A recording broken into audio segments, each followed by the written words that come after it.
KBS 라디오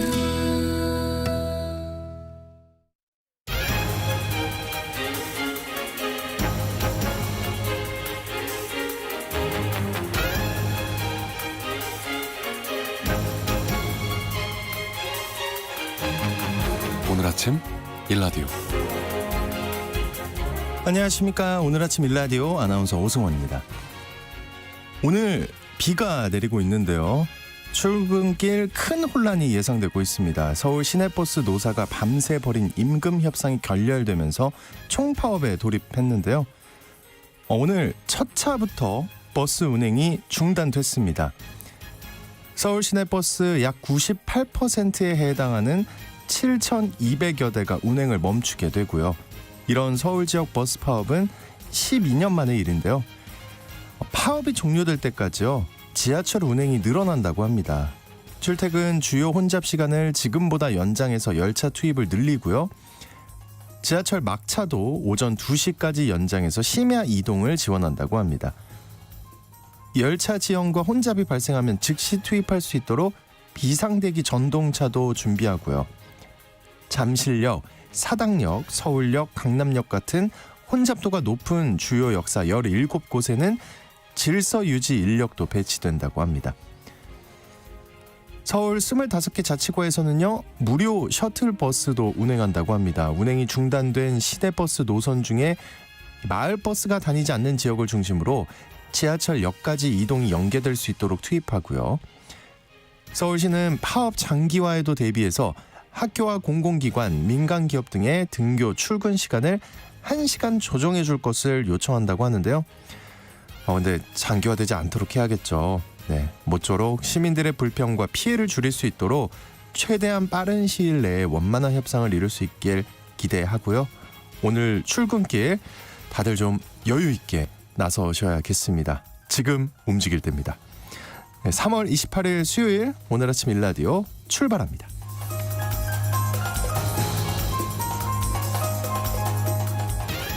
오늘 아침 일라디오 이 시간은 물론 KBS 일라디오의 모든 프로그램은 유튜브 KBS 일라디오 공식 채널이나 모바일 콩 어플리케이션을 통해 실시간으로 함께 하실 수 있습니다.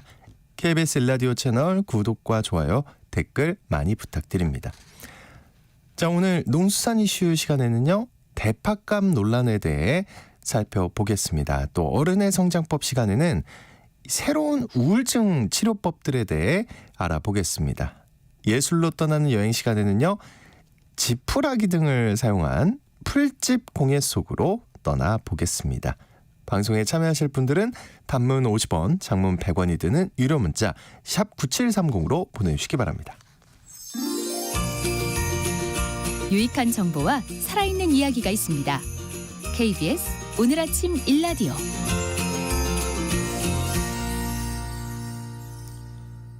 전국이 대파값 문제로 술렁이고 있습니다. 지난주 대통령이 물가점검차 방문한 농협 하나로마트에서 1kg 대파 한 단을 875원에 판매했는데요. 이게 다른 지역에선 보기 힘든 싼값이었다는 점이나 대통령이 합리적인 가격이라고 언급한 것도 논란이 됐습니다. 자, 오늘 농수산 이슈, 이런 대파값 논란과 합리적인 농산물 가격은 어떻게 마련해야 하는지 알아보겠습니다. 한국농정신문 원재정 기자님 연결되어 있습니다. 안녕하십니까? 네, 안녕하세요. 한국농정신문 원재정입니다. 네, 이 대파값이 좀 이슈가 되고 있는데 어떤 일이 있었는지 얘기를 해주세요. 네, 오는 4월 10일이 네. 제22대 국회의원을 뽑는 선거날인데요. 네. 이 총선이 다가오면서 정치권의 긴장감도 한층 높아지고 있습니다. 말씀하신 대로 지난주부터 정치권은 물론 농민단체, 시민사회단체들도 이 대파값을 두고 뜨거운 논쟁을 벌이고 있습니다. 사실 대파값 논란이라기보다는 대파값으로 상징되는 물가정책에 대한 논란이다, 이렇게 이해하시면 될 것 같습니다. 네. 최근에 대파값이 이슈가 된 건 두 가지 요인인데요. 지난주 18일 이 윤석열 대통령이 물가 상황 점검과 현장 의견을 듣기 위해서 서울 서초구에 있는 농협 하나로마트 양재점을 방문했는데요. 이날 1kg 대파 한 단이 875원이라는 시중에서 보기 드문 싼 값에 판매가 됐다는 것이 하나의 요인이고요. 또 전국 최저가라고 해도 과언이 아닐 정도로 판매되는 대파값을 두고 윤석열 대통령이 대파 한 단에 875원이면 합리적인 가격 같다 이렇게 말한 것이 두 번째 논란거리가 됐습니다. 대파 한 단에 875원이면 생산비도 안 나오는 가격이거든요. 네. 시장 가격을 잘 모르는 경우에는 할 수 있는 말들이 대통령은 물론 대통령실 관계자, 더군다나 그 자리에 농림축산식품 장관도 있었는데요. 이런 정부 주요 인사들이 있는 자리에서 나왔다는 게 소비자는 물론 생산자인 농민들이 답답해한 이유입니다. 네. 그 대통령이 방문한 날에 맞춰서 대파값이 할인된 건가요, 혹시? 네, 대통령이 농협 하나로마트에 방문한 날이 월요일인데요. 네. 그 전주에 판매하던 가격보다 더 낮아진 것은 사실입니다. 한국농수산식품유통공사 농산물 유통정보에 따르면 이 하나로마트 양재점에서는 그 전주인 13일까지 대파 한 단을 2,760원에 판매했고요. 14일부터는 그 가격을 1,000원으로 더 낮췄습니다. 그리고 18일 대통령이 방문한 날이죠. 18일에는 자체 할인까지 더해서 875원으로 더 낮췄다고 합니다. 내막은 잘 모르겠지만 최근 판매한 가격 중에서 마침 그 대통령이 방문한 날부터 유례 없는 할인 가격으로 대파가 판매되기 시작한 것입니다. 마트 관계자에 따르면 이 대파 한 단을 875원이라는 이 특별 할인가로 판매할 수 있었던 건 정부의 납품단가 지원제도 또 농축산물 할인지원제도 여기에 대통령이 방문한 날부터 시작된 농협 자체 할인까지 할인제도를 모두 동원해서 적용한 결과값이라고 합니다. 마트 할인 행사를 월요일부터 하는 건 흔한 사항이 아니라는 게 이 업계 관계자들 얘기도 네. 있었고요. 특히 가락동 농수산물 도매시장에서 거래된 대파 한 단의 도매 평균 가격은 18일 기준 2,544원이기 때문에 뭐 논란이 되는 것도 당연한 게 아닌가 싶습니다. 아, 이거 도매 가격을 들으니까 바로 확 와닿네요, 지금. 그러니까 한마디로 할인할 수 있는 모든 걸 적용한 게 875원이었다는 거잖아요. 도매값보다 싼 거니까요, 그죠? 네, 맞습니다. 네. 그날의 이 대파 한 단 875원은 일종의 대통령 방문 특별 할인가라고 생각할 수 있는 거죠. 네. 같은 날 가락동 시장 대파 한 단 도매 가격 2,544원이다 이렇게 말씀드렸는데요. 여기에 유통 단계별 마진이 더 붙어서 실제 소비자 가격은 뭐 3,000원, 4,000원, 비싼 곳은 5,000원까지 형성될 수밖에 없습니다. 소비자들의 반응이 좀 냉담했던 것도 이유라고 볼 수 있겠네요. 예. 맞습니다. 그 이후 소비자들은 875원짜리 대파 한 단은 도대체 어디서 살 수 있냐. 우리 동네 대파값은 그보다 훨씬 비싸다. 이런 걸 보여주는 인증사진이 인터넷에 많이 올라왔고요. 정치인들도 대형마트 전통시장에 방문해서 대파값이 실제 얼마인지 대통령이 본 대파값이 현실과 얼마나 차이가 있는지 집중 조명했습니다. 네. 이 대파 농사를 짓는 현장의 얘기도 혹시 들어보셨나요? 네, 들어봤습니다. 네. 예상했던 대로 대통령이 합리적이라고 말한 이 대파 한 단 가격 875원과 주산지인 전남 진도의 농민들 입장 크게 차이가 났습니다. 1kg 대파 한 단을 생산하는 데 드는 비용만 1,000원 이상이라고 하는데요. 아, 네.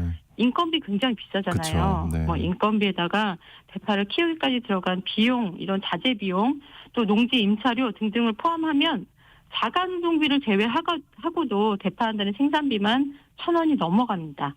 여기에 수확한 대파를 손질해서 망에다 넣는 작업비도 추가돼야 하고요. 가락동 시장까지 보내는 데 드는 운송비, 또 거래에 따른 거래 수수료까지 더하면 대파 한 단의 생산비만 2,000원가량, 1,820원가량 든다고 합니다. 농민이 생산해서 이 도매시장까지 보내는 방법도 있지만 또 중간에 산지 유통이 끼어든 거래도 있거든요. 그런 산지 유통이 끼어든 거래라면 1kg 대파 한 단의 생산비는 2,000원 이상까지 오른다는 것이 현장의 증언입니다. 네. 지난 월요일이죠. 정부 세종청사 앞에서 대규모 농민 집회가 열렸다고요. 네, 지난 25일 비 오는 월요일이었는데요. 정부 세종청사 앞에 500여 명의 농민들이 시립농산물 철폐 전국 농민 대표자 대회를 열었습니다. 정부가 물가 폭등의 주범이 농산물값인 것처럼 여기고 이를 낮추기 위해서 뭐 수입 과일, 수입 채소, 수입 축산물, 수입을 대대적으로 확대하고 있는데요. 값싼 수입 농산물이 쏟아져 들어오니까 국내 농산물값은 계속 생산비 이하로 거래될 수밖에 없어서 농민들 피해가 커지고 있습니다.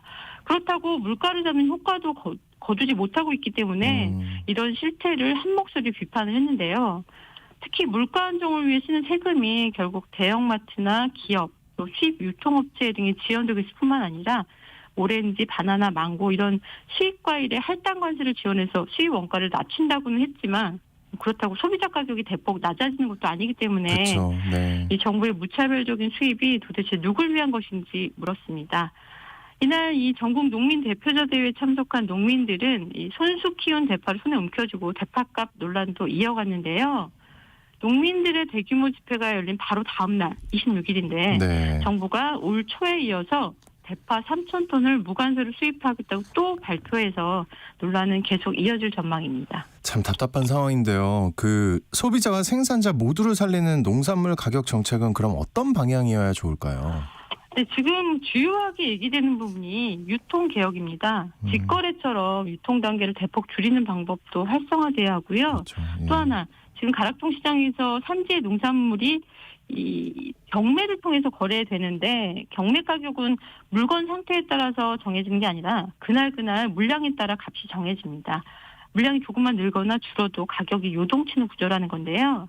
농민이 열심히 농사 지어서 특산품이라고 생각하고 시장에 내지만 그날 물량이 많으면 특산품이라고 생각했던 농산물이 중품이 됩니다. 아이고, 예. 중품인 농산물이 그날 시장에 들어온 물량이 적어서 특산품 가격이 되기도 하는데요. 네. 요즘처럼 기후위기로 물량이 적을 때 사과값이 치솟았던 것도 이 경매제의 대표적인 폐해라는 게 전문가들의 지적입니다. 농민과 소비자 모두 득이 될 수 있게 하려면 경매제 일색의 거래제도를 바꾸는 것도 꼭 필요한 일입니다. 네. 농수산 이슈 한국농정신문의 원재정 기자님이 전해줬습니다. 오늘 말씀 고맙습니다. 네, 고맙습니다.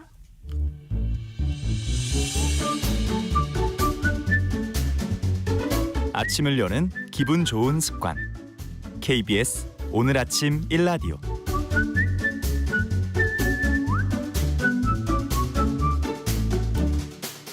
서툰 어른들의 마음이 자라는 어른의 성장법 시간입니다. 오늘은 새로운 우울증 치료법들에 대해서 얘기 들어보겠습니다. 정신과 전문의 신재현 원장님 나와주셨습니다. 어서 오십시오. 네, 안녕하세요. 이렇게 또 한 주가 빨라요. 아, 정말 빠릅니다. 네. 시간 간지 모르겠어요.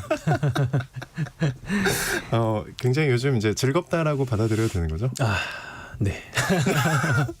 왠지 예요. 네, 얘기가 삶이 있는 거. 네, 그렇죠. 다 비슷하죠. 예, 네. 알겠습니다. 근데 요즘 우울증 말이 나와서 말인데 정도의 차이가 있을 뿐이지 우울증 앓는 사람들이 굉장히 많다고 알려져 있고 제 주변에도 엄청 많고요. 그 치료받는 사람들도 많이 늘었을 것 같은데 얼마나 되나요? 그렇죠. 이 우울증의 통계를 최근에 보면요. 이 한 2022년부터 우울증으로 진료받는 사람이 한 해 100만 명을 넘어섰다고 합니다. 100만 명. 예. 엄청 많죠. 예. 그래서 누구나 걸릴 수 있는 마음의 감기라고 표현을 하잖아요. 우울증에 대해서. 이 평생 유병률이 5% 정도라고 알려져 있는데요. 그러니까 100명 중 5명 정도는 한 번쯤은 우울증 상태를 경험한다는 얘기죠. 그만큼 우리가 인생의 한 시점에서 내가 겪거나 아니면 나의 가까운 가족이나 친구가 겪거나 하는 경우를 참 많이 만나게 되고 네. 제가 진료 볼 때도 뭐 거의 대부분의 환자분들이 뭐 우울감과 무기력감 때문에 오신 분들이 많으니까요. 상당히 좀 높은 비율을 차지한다고 볼 수가 있을 것 같습니다. 그렇습니다. 그 우울증은 근데 이제 궁금한 게 이런 거죠. 일반적으로 이게 어떻게 치료가 되는 건가? 그냥 우리가 흔히 아는 건 그냥 약을 먹는다? 막 이렇게만 알고 있는데 네네. 혹시 아까 감기라고 표현하셨잖아요. 근데 감기는 왜 그냥 두면 낫지 않습니까? 네네. 일주일 지나면 낫죠. 네네네. 그러진 않을까요? 우울증? 우울증 치료는 일단 기본적으로 약물 치료와 상담과 함께 병합한 게 아직까지는 기본 이제 권장 사항이고요. 네. 가벼운 수준에서 약만 쓰거나 아니면 상담만 하는 것으로 나아지는 경우가 있기는 하지만 기본적으로 조금 뭐 어느 정도 좀 심한 우울증의 경우에는 약과 상담 함께하는 것이 가장 기본적으로 중요하다라고 알려져 있죠. 왜냐하면 뇌과학적으로 본다면 뇌 안에 세로토닌이나 도파민 같은 신경 전달 물질의 균형이 흐트러져 있는 상태이기 때문에 약을 사용한다는 거는 좀 화학적으로 생물학적으로 이런 균형을 다시 조절한다는 말이랑 똑같거든요. 거기 이제 좀 상담을 함께 병행하면서 어떤 삶의 패턴이라든지 어떤 생활 리듬 같은 것을 잘 잡아가고 어떤 생각의 습관 같은 것을 바꿔가는 것을 도움을 받게 됩니다. 그래서 상담과 약물 치료가 기본적으로 볼 수가 있는데 감기처럼 그냥도 다 낫는 경우가 있기는 합니다. 예, 거의 한 비율이 한 3분의 1 정도, 4분의 1 정도 뭐 낫지는 않는데 굉장히 초기고 그렇죠. 예. 솔직히 이런 말 좀 그렇지만 약간 운이 좋아야 되는 거 아니에요? 그렇죠, 맞습니다. 여러 가지 자기도 환경적인 요소가 좀 잘 작용해야 되는 거고요. 모르게. 네. 근데 이제 감기도 생각해 보면 관리 잘 못하면 폐렴이나 여러 병으로 이어지기도 하거든요. 그래서 치료가 꼭 필요한 경우는 무시하게 된다면 더 큰 증상으로 악화되거나 설령 낫더라도 삶의 질이 떨어지는 경우가 있으니까 평가를 잘 받아봐야 되겠죠. 네, 네. 그 우울증 가진 분들이 굉장히 많은데 막상 그 치료를 받으러 정신과를 가고 약을 처방받아 먹고 상담을 하는 데는 좀 아직도 여러 거부감을 가진 분들이 많을 것 같아요. 네네네. 맞습니다. 예전보다는 좀 문턱이 낮아지긴 했는데 정신과가 네. 예전 좀 약물 치료에 대한 부담이 크신 것 같고요. 그래서 한 번씩 병원에 오시면은 나 절대로 약 처방 안 받겠다. 일단 상담만 하겠다라는 분도 좀 상당히 많이 약간 계시고요. 오해하시는 거죠. 그렇죠. 편견이 좀 있는 거죠. 네, 약 네, 먹으면 평생 먹어야 된다. 뭐 절대로 못 끊는다. 먹을 때만 좋아졌다 끊으면 금방 나빠지기 때문에 먹는 것에 의미가 없다. 혹은 뭐 오래 먹으면은 나이가 들면서 뇌의 기능이 현저하게 떨어져서 치매라든지 이런 병이 생긴다 등등등의 이런 도시괴담급의 예, 이런 정보들이 좀 괴담들. 난무하고 있기 때문에 네. 좀 두려워하시는 분들이 꽤 많습니다. 예. 저는 아니라고 믿지만 설마 그런 건 없는 거잖아요. 예. 네, 뭐 기본적인 원칙으로 의사와 상의해서 적절한 용량을 조절하고 증상이 나아지면 끊자 이런 부분 잘 지켜진다면은 걱정할 일은 없고요. 평생 먹는 경우도 사실은 많지 않습니다. 귀찮거든요, 약 챙겨 먹는 게. 그래서 먹다 보면 적당히 좋아지면 또 알아서 끊으시는 분들도 상당히 많고 네. 또 상의해서 끊는 경우도 상당히 많고요. 또 약의 도움으로 그러니까 이제 증상이 좋아진다는 건 약물의 작용만으로 좋아지는 것은 아니기 때문에 약의 도움을 받고 좀 내가 건강해지기 시작하면 그때부터 내 생활의 건강한 리듬과 패턴을 찾는 거기 때문에 그런 패턴이 생기고 나면 약을 끊어도 이런 패턴들이 상당히 오랫동안 유지가 될 수가 있거든요. 그래서 100% 약만으로 좋아지는 것은 아니기 때문에 적절한 때 적절한 치료를 꼭 받는 것이 중요합니다. 그래서 이제 치료 방법도 발전을 계속해서 거듭하고 있는데 예전처럼 약물 치료가 주가 되는 상담 외에도 다른 것도 굉장히 많거든요. 어떤 게 있냐면 뇌에 직접 전기나 자기장 같은 것을 자극을 해서 네. 좋아지는 방법도 있고 아니면 이제 약도 입으로 삼키지 않고 코에 뿌리는 스프레이 형태로 나타나는 약도 있고요. 예, 상담도 이제 뭐 온라인으로 받기 시작하죠. 여러 가지 뭐 프로그램이나 아니면 좀 모바일 앱 같은 것들로 이런 온라인 상담을 할 수가 있으니까 치료의 여러 가지 방법들이 좀 다양하게 지금 개발이 되고 있는 중입니다. 그러면은 어떤 앱을 까면 신재영 원장님이 나옵니까? 저는 아직 등장하지는 않습니다. 아마 조만간 그렇게 되지 않을까요? 예. 그럼 깔지 않겠습니다.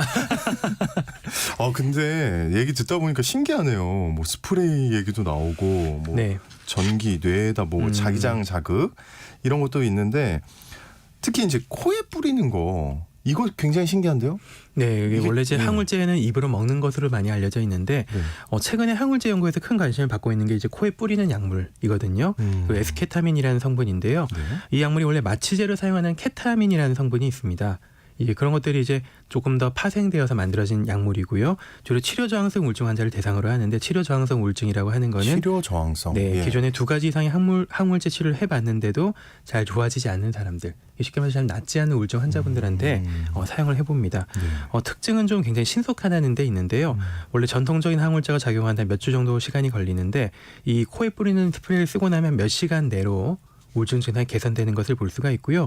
그래서 심각한 우울증을 겪고 있는 환자분들, 특히나 갑자기 죽고 싶다, 좀 자살 사고를 가지고 있는 네네. 그런 분들한테 개입할 때 좀 효과적으로 발휘될 수가 있는 약이라고 볼 수가 있겠습니다. 야, 이거 굉장히 좀 희소식이 아닐까 싶어요. 네, 예. 맞습니다. 근데 이제 이 치료를 하는데 걸림돌이 되는 거는 치료 비용이거든요. 아직까지 이제 보험급여가 이제 적용되지 않기 때문에 비급여로 치료를 받으셔야 돼요. 그래서 한 해에 보통 한 40만 원에서 80만 원 한 번 받는데. 비용이 좀 상당히 높기 때문에 한 번에요? 예, 한 번에 좀 그 정도 높기 때문에 네네.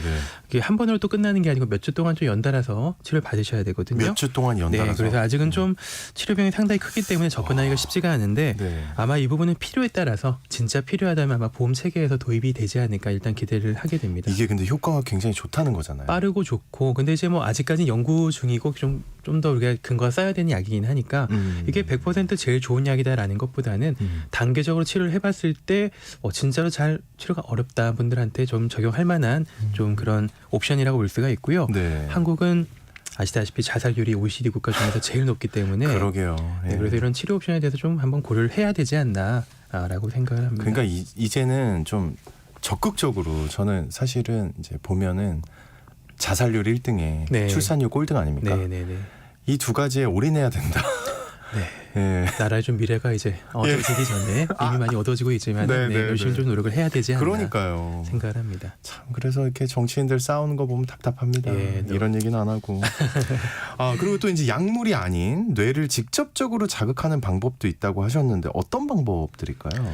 예, 뇌를 직접적으로 자극하는 것은 좀 상당히 오래되긴 했거든요. 이 치료 방법 자체가 아마 영화나 드라마에서 보셨는지 모르겠지만 한 번씩 이제 뇌에다가 머리에다가 뭐를 어떤 기구를 대서 이상한 경련을 많이 일으키면서 고문하거나 이런. 그렇죠. 약간 고문하는 예. 느낌으로 약간 그렇게 하는데 네. 사실 그게 이제 전기경련 치료라고 실제로 있는 치료고요. 머리에다가 여러 가지 전극을 붙이고 마취를 하고 난 다음에 전기 자극을 주면은 사람이 경련을 일으킵니다. 간질 발작이라고 하죠. 이런 걸 일으키게 되면은 이제 좀 약간 원리 자체가 좀 약간 원래 이제 약이라고 하는 거는 신경 전달 물질을 자극해서 조금씩 변화시키려고 하는 시도라고 하면은 이건 이제 어떻게 보면 좀 재부팅을 시키는 컴퓨터 리셋을 시키는 것처럼 예. 한 번에 이제 재부팅을 시키는 방법이라고 보시면 되겠습니다. 효과가 있나요? 그렇죠. 그러니까 컴퓨터도 생각해 보면 이제 껐다 켜면 좋아진다. 그러니까요. 고장남이지 이런 게 있잖아요. 네네. 그래서 한 번에 이것을 한번 리셋을 하고 나면은 뇌 신경 전달 물질이 재배열되면서 이제 효과가 있다라는 게 알려져 있고요.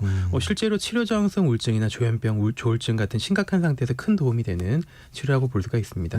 하지만 입원을 하고 나서 좀 안전한 환경에서 시행해야 되고 과정이 좀 번거로운 단점이 있죠. 그러니까 얘기를 들으면 효과가 있다 그러고 좋다고 하니까 그런데 막상 하기에는 약간 무섭기도 하고요. 그렇죠. 예. 약간 좀 경련을 일으켜야 되기 때문에 네. 그래서 여기서 조금 더 발전이 된 부분이 위해를 가하지 않고 안전하게 자극하는 방법들이 또 개발이 되고 있거든요. 그 중에 하나가 경두개 자기장 자극 치료라고 해서 예. 경두개라는 건 이제 두개골을 통해서 자기장을 넣어주어서 뇌의 특정 부위를 자극하는 치료인데요. 그래서 이제 이것을 TMS라고 하는데 이 TMS라는 치료가 점점 이제 개발이 되게 되면서 이제 그냥 입원해서 하는 것이 아니고 외래에서 어떤 간단하게 누워서 앉아서 이제 한 10분, 20분 정도 자극받고 나면 어느 정도 치료가 된다. 이런 것도 좀 개발이 되고 있는데 네. 일단 아직까지 완전하진 않고요. 어떤 치료 한 가지 옵션으로서 생각하시면은 좋을 것 같습니다. 그러니까 아까 상담에 대해서도 얘기를 해주셨는데 막상 상담하기까지 뭔가 이제 망설임도 많아지고 그렇죠, 맞습니다. 예, 찾아가는 데까지 시간이 꽤 많이 걸리는데 그럴 때 이제 좀 문제가 더 생기거나 이럴 수 있잖아요. 혹시 어떤 방법들이 가능한가요? 아까도 말씀드렸듯이 온라인을 통한 상담이나 모바일 앱을 사용하는 방법도 있을 것 같거든요. 네. 아주 국내에서는 초기 단계이긴 하지만 간편하게 사용할 수 있는 원격 의료 관련 앱들도 요즘에 조금씩 제도가 개선이 되면서 많이 출시가 된 상태고 최근에 우리가 코로나 사태를 한번 겪었잖아요. 그래서 직접 병원 가는 게 참 어려운 분들을 위해서 이게 좀 처음에 개발되기 시작하면서 점차 사용량이 늘어나고 있다고 합니다. 줌이라고 하는 화상회의 프로그램 같은 게 굉장히 또 많이 만들어져 있으니까 네. 굳이 진료실이나 상담센터를 찾지 않고도 온라인으로 상담하는 경우도 증가하고 있고요. 국내에서도 이제 제 경험을 좀 생각해 보면은 상담받다가 갑자기 해외로 가야 된다, 유학 가야 된다 이런 분들 꽤 많이 계시고 아니면 갑자기 해외로 주재원을 가게 된다, 아니면은 지방 먼 곳으로 가서 이제 내가 그 직장 옮겨야 되는 경우가 생기는데 그렇게 되면 이제 원래 상담하시던 분들과 만날 수가 없기 때문에 그렇죠. 나는 원래 하던 분한테 받고 싶은데. 맞습니다. 왜냐하면 네. 이제 그 얘기를 처음부터 다시 하는 게 좀 그러니까요. 상당히 번거롭기도 하고 진입장벽이 높거든요. 그래서 좀 치료가 흐지부지 돼버리는 경우가 굉장히 안타깝게 많은데 그래서 이제 원격 상담 좀 자리가 잡게 되면은 아무래도 좀 이런 분들이 도움을 받게 되지 않을까 기대가 되는 부분이 있고요. 네. 또 굳이 치료자를 직접 만나지 않더라도 화면을 만나거나 직접 대면하지 않더라도 요즘엔 디지털 치료제라는 것이 개발되고 있습니다. 예? 그건 또 뭐예요? 그게 뭐냐 하면 이제 온라인이나 모바일 앱으로 우울증이나 여러 가지 병에 대해서 관리하거나 예방하거나 치료가 가능한 방법이거든요. 그러니까 의사가 처방하는 거죠. 약처럼. 이 사람이 와서 상담하면 이 사람은 이 치료가 필요하다라고 하면은 이런 프로그램 앱을 까십시오. 다운로드 하십시오라고 처방을 하게 되면 그 프로그램을 다운로드 받아서 집에서 본인이 실행을 하면서 관리받기 시작하는 거죠. 참 신기한 방법이죠. 이야, 예. 네, 미국에서는 이제 2017년도에 최초로 FDA에서 알코올이나 약물 중독에 대한 이제 프로그램을 처음에 치료제로 승인했습니다. 이게 이름이 리셋이라는 치료그램인데요. 리셋이요? 리셋. 네, 네. 그냥 리셋한다는 얘기죠. 네. 그래서 의사가 환자한테 치료제를 처방하면 다운로드 받아서 실생활 적용을 한다고 하는데 그래서 이제 승인을 했다는 거는 그 정도 효과가 있다는 얘기가 되겠죠. 국내에서도 최초로 작년에 불면증에 대한 디지털 치료제가 개발이 되어서 이 식약처의 승인 받아서 지금 사용이 되고 있고요. 아직 이게 널리 사용되고 있지는 않은데요. 근데 이제 앞으로 아마 점점 더 많아질 거라고 생각이 되고 최근에 한번 기사 같은 걸 찾아보니까 우울증에 대한 디지털 치료제도 최근에 승인이 좀 기다리고 있는 대기 중이라고 합니다. 비인간적이긴 한데 굉장히 효과가 또 있다니까. 그렇죠. 왜냐하면 이제 스마트폰은 항상 우리 옆에 있으니까 항상 들고 다니니까 예. 예를 들어서 이제 뭐 내가 때가 됐다. 그럼 이제 주기적으로 앱에서 알람이 옵니다. 어허. 알람이 오면 이게 서비스에 접속을 해서 네. 무기력한 생활 습관이나 부정적 생각의 습관 같은 것을 확인하고 좀 더 건강한 방향으로 바꾸고 활동도 계획하고 이제 이런 것들 해나가는 거죠. 예. 그리고 요즘 또 이제 인공지능 굉장히 관심이 많고. 그쵸. 네. 예. 근데 이제 영화나 이런 데 보면은 인공지능이 상담자 역할을 하는 경우 그렇죠. 있잖아요. 상담자 역할도 하고 뭐 그녀라는 영화를 보셨나 모르겠지만 거기 맞습니다. 제가 지금 안 그래도 그 얘기 하려고 했는데. 그거 보면 이제 뭐 애인 역할을 하기도 하고 사랑에 빠지잖아요. 그렇죠. 사랑에 빠지잖아요. 네, 그런 네, 대상이 되어줄 수 있으면은 굉장히 좀 큰 도움이 되지 않을까 싶은데 네. 요새 그런 거 가능해요? 챗GPT 같은 프로그램이 생겨나고 인공지능 수준이 굉장히 높아지고 있거든요. 네. 그래서 이런 프로그램 한번 써보면 실제로 좀 구체적으로 우울증을 가진 분들한테 도움이 되는 조언을 해주기도 하고 어떤 활동의 계획 같은 것을 함께 세워주기도 하고 좀 굉장히 도움되는 것들을 많이 이야기를 해줍니다. 그래서 더 발전되면 아마 치료에 좀 본격적으로 활용이 되지 않을까 하는 기대를 하게 됩니다. 네. 어른의 성장법. 오늘은 이 새로운 우울증 치료법들에 대해서 살펴봤습니다. 정신과 전문의 신재현 원장님과 함께했습니다. 오늘 말씀 고맙습니다. 네, 감사합니다.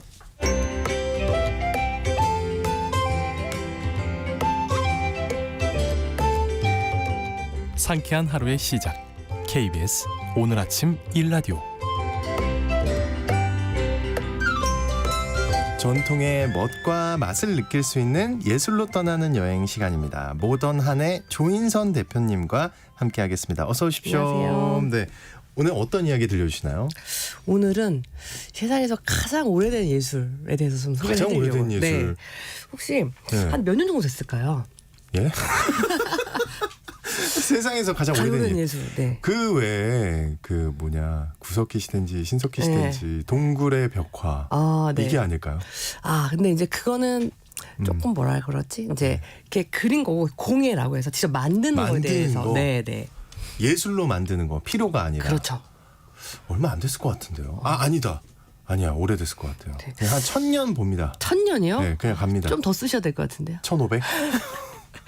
10,000년 정도 됐습니다. 만 년. 1만 년 전에. 네. 그래서 이제 신석기 혁명과 함께 인류의 생활 방식이 수렵과 채집에서 네. 농경 사회로 큰 변화가 시작되죠. 그런 전환기에 사람이 정착 생활과 함께 탄생한 예술이 바로 오늘 소개를 해드릴 풀집 공예입니다. 풀집으로. 네, 그래서 오늘 풀집 공예로 또 떠나보는 시간을 가져볼까 합니다. 네, 어쨌든 1000년이 아니라 만년이었다. 네. 야, 예술의 역사 엄청나네요. 네. 근데 풀집 공예는 저는 처음 들어보거든요. 네, 처음 들어보셨죠? 네, 뭔가 네. 이런 게 있었나 싶기도 하고요. 네, 그래서 오늘 설명해 드릴 건데 우선 풀집은 풀의 줄기죠. 네. 근데 이 풀은 줄기가 연하고 물기가 많아서 목줄을 이루지 않는 식물을 말하는데요. 사실 먹을 수도 없고 수술하고 나면은 또 버리는 쓰레기가 바로 이 풀집이잖아, 지푸라기. 네, 네. 근데 우리 선조들은 여기에 공예를 더해서 작품으로 재탄생시켰는데요. 지금으로 말하자면 업사이클링이고 이 업사이클링의 원조가 바로 이 풀집 공예라고 보시면 됩니다. 그래서 이 풀과 지푸라기를 이용해서 씨줄과 날줄을 만들어서 묶거나 얽고 또 매거나 엮어서 다양한 기물을 만들어내는 기술이 이 풀집공예의 핵심인데요.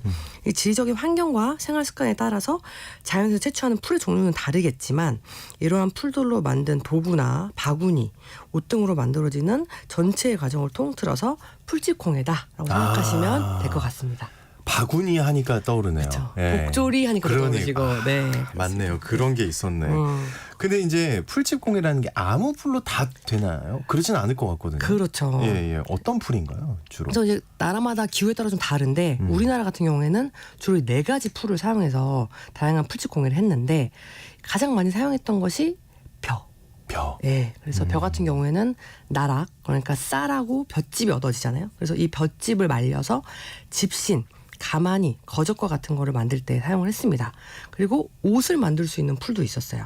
바로 모시풀입니다. 그래서 모시풀의 줄기의 껍질을 채취해서 얇게 가르고 그걸 또 실로 만들어서 이제 옷을 만들면 습기의 흡수와 발산이 빠르고 또 흰색 빛깔을 가진 옷감으로 재탄생이 되는데요. 그래서 예전에는 여름 옷을 주로 모시로 많이 만들었죠. 그리고 연못과 같은 습지에서 자라나는 부들이라는 풀이 있는데요. 안쪽에 공기층이 있어서 푹신한 질감을 가질 풀이라서 주로 방석이나 신발 그리고 도롱이라고 해가지고 예전에 입었던 우비 등을 만드는 데 사용이 되었습니다. 아, 그런 걸로 우비까지 만들었어요. 네. 그리고 마지막으로 왕골이 있는데요. 이 왕골은 완초라고도 하고 네. 오직 우리나라에서만 사용되는 풀이에요. 왕골이요. 네. 예. 그래서 이 왕골 줄기를 쪼개서 건조한 후에 멍석이나 돗자리, 모자 같은 것으로 만들어 썼다고 합니다. 모자, 우비, 돗자리 뭐 이런 얘기 들으니까 일상용품을 많이 만들었네요. 그렇죠. 이걸로. 네. 굉장히 밀접하네요. 그러면 약간 예술품이라기보다는 네. 뭔가 일상생활 용품을 만들었던 거지 않을까요? 그렇죠. 근데 네. 사실상 이 지푸라기가 일상용품만 아니라 의식주 모든 거에 다 관련이 돼 있어요. 사실 지푸라기로 기본적으로 옷도 만들어 입었다고 말씀드렸는데 옷도, 예. 심지어 초가집 집까지도 그쵸, 네, 그쵸. 지어서 예. 풀로 편안히 쉴 공간까지도 만들어서 사용했던 거죠. 또 바구니라든지 야, 이거 음식을 어떻게 담는 설명해야 될까요? 그릇 같은 것까지 사실 네. 모두 풀집으로 엮어서 만들어 썼기 때문에 일상에서 늘 접할 수 있고 또 가장 친숙한 일상의 예술을 꼽자면 바로 이 풀집 공예가 아닐까라고 생각이 듭니다. 네. 그런데 이제 근대화가 시작이 되면서 농경 사회에서 이제 풀과 지푸로 만들어 썼던 생활도구뿐만 아니라 많은 공예품의 소재들도 이제 플라스틱이나 스티로폼 같은 것들로 대체가 되었잖아요. 예. 그러면서 이제 전통적인 풀집 문화가 너무 빨리 사라지고 잊혀지는 것 같아서 좀 많은 분들께 이 풀집 공예를 좀 소개해드리고 싶었습니다. 지푸라기로 집까지 지었으니까 사실 일상생활 모든 곳에 쓰였다 이렇게 봐도 될 것 같은데 그러니까 한마디로 요즘 말로 지푸라기의 진심이었다. 굉장히 진심이었죠. 맞습니다. 네. 그래서 사실 이제 우리 조상님들이 생활에 필요한 거의 대부분의 것들을 이 풀로 만들어 썼다고 해도 과언이 아니잖아요. 그렇다 보니까 이 풀집 공예와 관련된 사자성어도 굉장히 많아요. 생각이 안 나는데 네, 뭐가 그래서 있죠? 대표적으로 결초보은이라는 사자성어가 있는데 이 결초보은에 또 굉장히 재밌는 스토리가 담겨 있어요. 오. 이제 춘추 시대 때 네. 진나라 군주의 위무자라는 사람이 있었어요. 네. 근데 이 위무자에게는 애첩이 있었습니다. 네.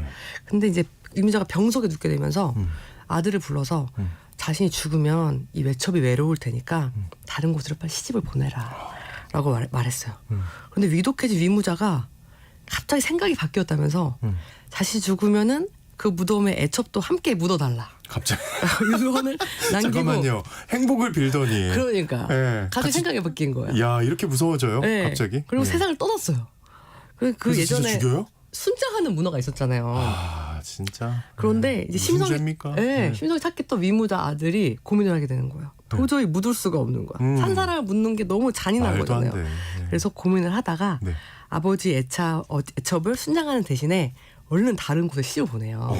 그래서 그 잘했네. 애첩이 네. 고마우면서 집을 떠납니다. 근데 세월이 오래 흐른 뒤에 이 아들이 진나라의 장수가 되었는데 한 전투에서 적군을 막 쫓고 있었는데 갑자기 적군의 앞에 쌓여있던 지푸라기가 스스로 막 꼬아지더니 올가미를 만들어요. 네. 그래서 이 올가미에 적군들이 걸려서 와르르 넘어지기 시작한 거예요. 그런데 이게 무슨 일이에요 그래서 갑자기? 대대적 전투를 거두고 그날 밤 이제 승리를 했고. 했죠. 이제 잠들었는데 한 노인이 꿈속에 나타나서 이렇게 말했어요. 나는 네가 시집 보낸 그 애첩의 아버지다. 근데 네가 이긴 전쟁에서 그래서 내가 풀을 묶어가지고 너의 은혜에 보답한 거야. 야, 라고 말하면서 결초 풀을 묶어서. 네. 예. 그리고 이제 유유히 떠나는데 그 얘기에서 유래한 결초보은이라는 대표적인 사자성어가 있고 또 뭐 질풍경초, 의초보목, 녹음방초와 같이 이 풀과 관련된 사자성어가 굉장히 많습니다. 그만큼 일상생활에서도 늘 가까이 했던 것이 지푸라기였기 때문에 다양한 스토리들이 많이 이어져 내려오는 것이 아닌가 재밌네요. 싶습니다. 잠깐만요. 근데 우리 지푸라기 공예품 얘기하고 있어요. 갑자기 올가미가 나오고 네. 옛날 얘기 환영합니다. 아, 재밌습니다. 예, 재밌어요. 근데 갑자기 그 지푸라기로 네. 혹시 그 공예품 만드는 분들이 분명히 있을 거잖아요. 네. 혹시 인간문화재 이런 분들이 있나요? 인간문화재도 있고 이제 보통 지방문화재가 많으세요. 근데 사실 지푸라기라는 게 서민들의 문화였기 때문에 자료나 이런 게 많지가 않아요. 그래서 굉장히 사라져버린 분들도 많으시고 사실 자료도 많지 않아가지고 사실 이제 그런 장인분들이 굉장히 귀하신 상황입니다. 네, 혹시 이렇게 풀집공예 같은 거 어르신들에게 굉장히 좋을 것 같거든요. 그렇죠. 네, 배워보면 재밌을 것 같은데 네. 이런 거 배워볼 수 있는 곳이나 아니면은 약간 구경해볼 수 있는 데 혹시 있을까요? 사실 다행히도 우리나라에 이 풀집공예를 잘 보존하고 있는 박물관이 2개나 있어요. 박물관이 있어요. 네, 예. 그래서 종로에 가시면은 집풀 생활사 박물관이 있습니다. 그래서 설립자이신 임병선 관장님께서 1983년부터 집풀 문화를 조사하시고 수집하셔서 1993년에 집풀 생활사 박물관을 설립하셨고 방문하시면은 뭐 집풀 관련 생활 연구부터 해서 민속 자료들까지 약 9천여 점의 와. 집풀 공예품들을 관람하실 수가 있는데 네. 또 한 곳이 또 있고 경기도 광주에 가시면은 2006년 6월에 개관한 풀집 공예 박물관이 있습니다. 그래서 이 풀집 공예 박물관에 가시면 이제 풀과 집을 이용해서 만든 뭐 생활 도구뿐만 아니라 또 연구실로 사용을 하셔서 또 풀집 공예 교육도 받으실 수 있는 공간으로 여기 가면 활용이 되고 교육받을 있어요. 수 있네요. 예. 네, 저도 한번 가봤는데 네. 빗자루 만드는 거 그런 거 이제 체험이 있어가지고 그냥 재밌게. 네, 저도 쉬워요? 생각보다 쉽지가 않더라고요. 그럴 것 같아서요. 네, 그래서 꼬는 거, 그러니까 제 매듭 말은 굽는 거. 하루 안에 가능해요? 가능합니다. 빗자루가? 네, 1시간 반 정도 소요됩니다. 1시간 반. 근데 되게 힐링됐어요. 그래요? 네. 어떤 점이 좀 힐링이 돼요? 그래서 이제 사실 계속 좀 단순히 반복을 하면서 계속 그 풀집에 빗질을 해줘요. 그래가지고 그 사르락 소리가 나잖아요. 그게 또 되게 약간 ASMR 같은 힐링 효과가 저는 느꼈습니다. 그래서 예. 주말에 오포에 있으니까 한번 나들이 가실 때 한번 꼭 방문해 보시면 좋을 것 같습니다. 네. 그러니까 이게 만년 됐다 그랬잖아요. 만년 됐죠. 풀집 공예가. 만년 넘었죠. 네. 네. 근데 우리나라만 하진 않았을 거 아닙니까? 그렇죠. 그렇죠. 외국도 분명히 있을 텐데. 사실 대부분의 나라가 예전에 농경 사회였기 때문에 음. 외국에서도 풀집 공예가 다양한 방식으로 발달했습니다. 네. 그래서 벼농사가 활발하고 쌀이 주식인 동양에서는 볏짚, 그리고 빵이 주식인 유럽이나 미국에서는 밀집이나 보리집이 역시 많이 사용이 됐습니다. 그쪽에서는. 네. 그래서 이 거친 비주얼 볏짚은 질기고 튼튼해서 초가 지붕 같이 이제 그런 큰 것을 만드는 재료로 사용이 됐고 이 밀집은 볏짚보다는 약해서 집을 만들 수 있는 정도는 아니었고 주로 생활용품이나 공예, 장식에 주로 사용이 됐습니다. 비슷하긴 했네요. 이제 재료만 조금 달랐을 뿐이지. 네, 그래서 외국에서는 이런 풀집 공예를 바스켓트리라고 부르는데요. 동남아 가시면 이제 바나나 잎으로 만든 바구니나 기념품 같은 거 보신 적 있을 거예요. 아마. 네. 예. 네, 그래서 사실 이제 유럽이나 동남아에서는 한국보다 이제 이 바스켓트리가 훨씬 더 대중화되어 있고 잘 보존되어 있어서 사실 네. 저는 좀 부러울 때가 많았는데 이제 우리나라도 앞으로 많은 분들이 풀집 공예를 좀 경험해 보시거나 관심 가져주시면 또 소중한 우리 문화가 잘 이어지지 않을까라는 바람이 듭니다. 근데 이 말씀 들어보니까 생각보다 우리 주변에 굉장히 많았네요. 엄청 많았죠. 네, 외국은 이제 더 흔하고. 그렇죠. 알겠습니다. 예술로 떠나는 여행, 오늘은 풀집 공예에 대해 살펴봤습니다. 모던한의 조인선 대표님과 함께했습니다. 오늘 말씀 고맙습니다. 감사합니다. 네. 오늘 목 감기가 좀 있으신 것 같은데 괜찮으셨습니까? 네. 죄송합니다. 그럴 수 있죠. 요즘 주변에 감기에 안 걸린 사람이 없더라. 일교차가 너무 심해요. 네, 그런 것 같습니다. 좀 네. 따뜻하게 오늘도 입으시고 비 오니까 네. 예, 더더욱 그러시고 지금 서울시 버스 총파업 때문에 버스가 운행되지 않고 있습니다. 네, 지하철 출퇴근 시간대 혼잡 시간과 심야 운행 시간이 대신 1시간씩 연장된다는 거 여러분 필수로 알아두시고요. 열차가 추가로 투입된 지하철 혼잡 시간은요. 이 출근 시간대는 오전 7시부터 10시, 퇴근 시간대는 오후 6시부터 9시로 조정이 됩니다. 막차 시간도 새벽 2시까지 연장되니까요. 잊지 않고 참고하시면 좋겠습니다. 오늘 아침 일라디오 저는 내일 다시 인사드리겠습니다. 아무쪼록 오늘 출퇴근 잘하시기 바랍니다. 좋은 하루 보내세요.